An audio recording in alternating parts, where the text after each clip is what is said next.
This week, I am in the throes of trying something new in my exercise routine. I heard through multiple sources, both my cousin, who is a doctor, and then also on a podcast that my sister in law sent me, that spending time in saunas can be very beneficial, especially for women after workouts. And they're explaining that there's all sorts of health benefits from both, fat loss, but then also like our mental capacity and blood pressure and blood flow. And there's all these wonderful benefits of sitting in the sauna. And so I decided to try it this week. So there I was sitting in the sauna, sweating. Turns out saunas are really, really hot and very uncomfortable. And I was thinking about this woman who was explaining all of the benefits of saunas on her podcast. And her name is Dr. Stacy Sims. And what she said was that our bodies were meant to be challenged. And yet we live so much of our lives in this perfect climate controlled world. So our homes are climate controlled and our cars are climate controlled and our work offices are climate controlled. And we are never in sweltering heat and freezing cold temperatures. But our bodies, the way that God created us, is that we respond to the stress and the pressure that we have by growing and adapting and learning how to handle these stressors that are put on our bodies. So this makes so much sense to me because it's the same sort of concept when we're talking about exercise with weight training, that the more that you lift, then the stronger your muscles get. But in order to continue to grow muscle, you have to start increasing the weights that you're lifting. Because of course, if you just keep lifting the same weights, your muscles get adapted to it and then they're no longer stressed. There's nothing for them to grow for. So we have to just keep challenging ourselves. We challenge ourselves in the gym all of the time. Sometimes we even go and sit in the sauna, right? And so as I'm sitting in the sauna, I started thinking about this, and I thought about it with respect to our spiritual lives and how much of our life as faithful practicing Catholics can accidentally, not because we are lazy and not because we don't want to, but we spend so much time in climate control, right? We attend mass, but it just becomes a force of habit, a thing that we're doing, that we've done. We know the next part. We know when we're supposed to stand and when we're supposed to kneel, but we don't really sit and allow our minds to be challenged about, why are we kneeling specifically right now? Does this mean something? We can get this way with our prayer life too, where it's like you wake up and maybe you pray your rosary or you read your gospel or you spend your 10 minutes in silence. You share your intentions and you can do it. And sometimes it can be really meaningful, but sometimes it can just be climate controlled. It can just be comfortable. It can just be the same thing that we've always done every single day. And so maybe if you are struggling and not having the growth in your spiritual life, it's because you need to spend some time in a metaphorical sauna. You need to choose to make yourself uncomfortable and to put yourself out there and kind of see how God wants you to grow and what muscles he wants you to strengthen this week. And one of the best ways that I have found to do this is to ask the really big questions. In our faith, sometimes we hear these things over and over and over again that it just becomes, yeah, yeah, of course. Yeah, I know that. But it doesn't make sense. And it's not supposed to make sense because even the faith, we call it the mysteries of the faith. It's a mystery. It doesn't make sense. Think about the mystery of the incarnation.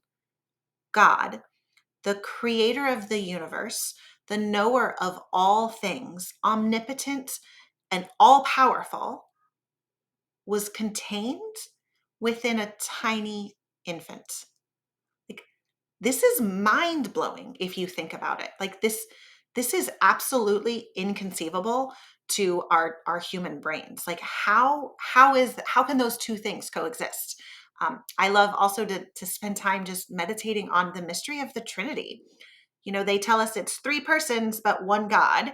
And we are not polygamous because it's not three different gods. It is one God in three forms or three persons. But it, like, I went to kindergarten. Three means three. Three doesn't equal one. Like that is not the same. And so how can that be? And like my simple human mind cannot conceive that. One of the other examples that I have is when I was on this faith journey, one day I stopped and I allowed myself to really ask myself, why do I go to Mass? Do I want to be here?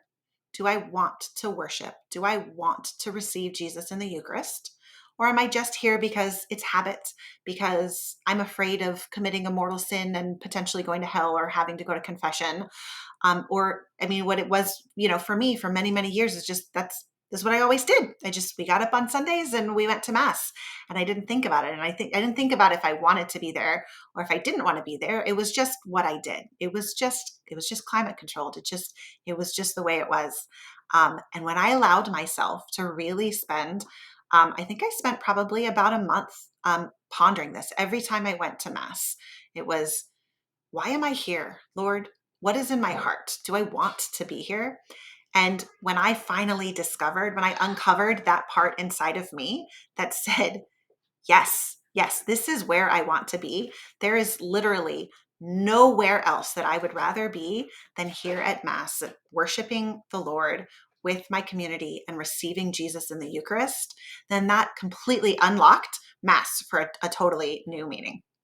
So this week, as you go through your week, I encourage you to spend some time pondering those really big, like astounding questions in your faith. And here's the catcher. You're not allowed to look up the answer, right? We live in this culture where you can type anything into Chat GPT and have an answer in 0.37 seconds. Don't search for what God said to somebody else. Don't search for somebody else's understanding. Ask God to reveal it to you, and He will. And sometimes it takes a while, sometimes it does. And so I had this really cool experience where I was wondering, and this was probably about 6 months of me thinking about this. Every time I would look at Jesus on a crucifix, I would wonder why the resurrected Lord kept his wounds, because he had a resurrected body. And even the men who traveled around with him and knew him for 3 years didn't recognize him. So we know that the body was not in its completely human form the way it was when he was on earth. Um, and so he of course chose to reveal his resurrected body, but he kept the wounds of his crucifixion. Like, why keep the pain? Why keep the suffering? Why keep those memories? And it didn't make any sense to me. And I kept asking and I kept wondering and I kept pondering. And then just a couple of weeks ago in Mass, our pastor, as he was giving his homily, out of the blue, just said, and this part of the homily was just for me and such a gift from God. He said that Jesus kept his wounds, his resurrected body had his wounds because his crucifixion was an act of perfect love. And of course, we know faith, hope, and love are the theological virtues, and the greatest one is love, because love is what will remain when we reach heaven. We won't need faith anymore in heaven because we will be in heaven. We won't need hope anymore because we're hoping for the resurrection and for heaven, and we will be in heaven. So we won't need faith or hope, but love will remain, and that's why love is the greatest. And so this perfect act of love that Jesus did for us is what is still demonstrated because love remains. And that feeling of God answering me was so beautiful and so wonderful. And the Lord wants to do this for you too. But here's the thing, you have to get uncomfortable. You have to go choose to put yourself into that sauna and sit with questions, sit with the pondering, sit with the not knowing, and allow yourself to be strengthened and stretched and to grow exactly the way that God wants you to. That is all I have for you this week. I am Maria Riley, just a sinner in the throes of trying to be a saint.